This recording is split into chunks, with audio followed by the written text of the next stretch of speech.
Fairy Tales of the Fiercer Sex by Hans Christian Andersen, Brothers Grimm, Flora Annie Steele, Joseph Jacobs, Miss Mullock, P.C. Abjornson, Marie Le Prince de Beaumont, Madame la Comtesse d'Aulnoy, anonymous storytellers and others. Selected and introduced by Alison Larkin. Narrated by Alison Larkin.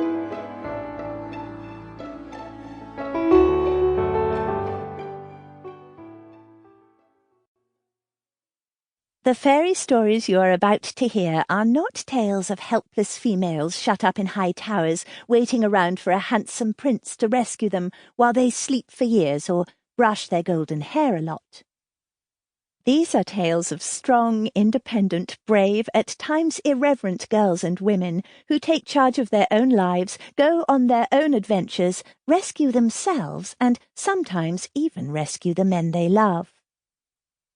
While they were written down by famous storytellers like the Brothers Grimm and Hans Christian Andersen, many of these stories have been a part of folklore for centuries.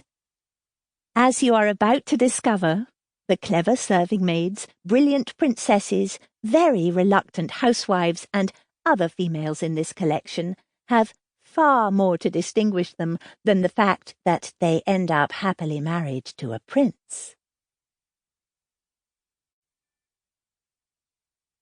The Snow Queen by Hans Christian Andersen, which describes a looking-glass and its broken fragments.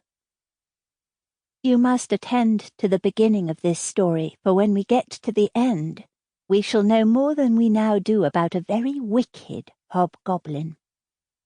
He was one of the most mischievous of all sprites, for he was a real demon.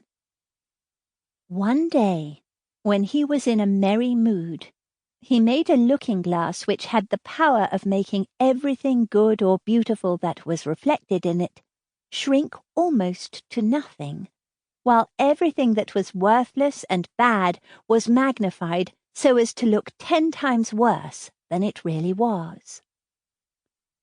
The most lovely landscapes appeared like boiled spinach, and all the people became hideous, and looked as if they stood on their heads and had no bodies.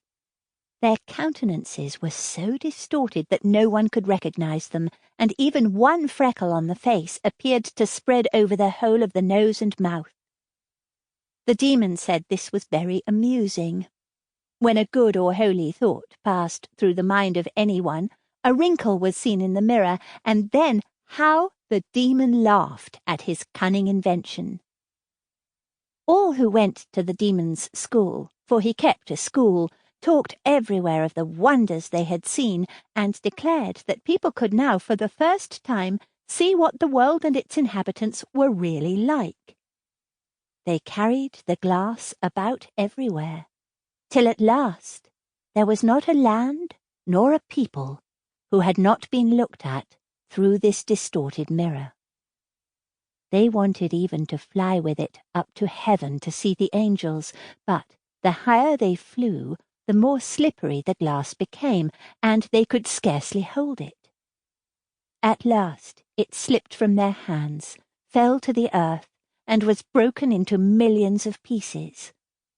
But now the looking-glass caused more unhappiness than ever, for some of the fragments were not so large as a grain of sand, and they flew about the world into every country.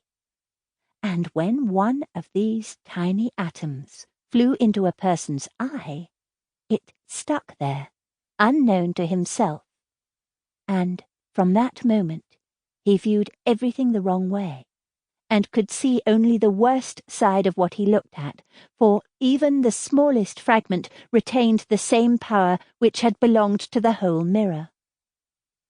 Some few persons even got a splinter of the looking-glass in their hearts, and this was terrible, for their hearts became cold and hard, like a lump of ice. A few of the pieces were so large that they could be used as window panes. It would have been a sad thing indeed to look at our friends through them. Other pieces were made into spectacles. Sample complete. Ready to continue?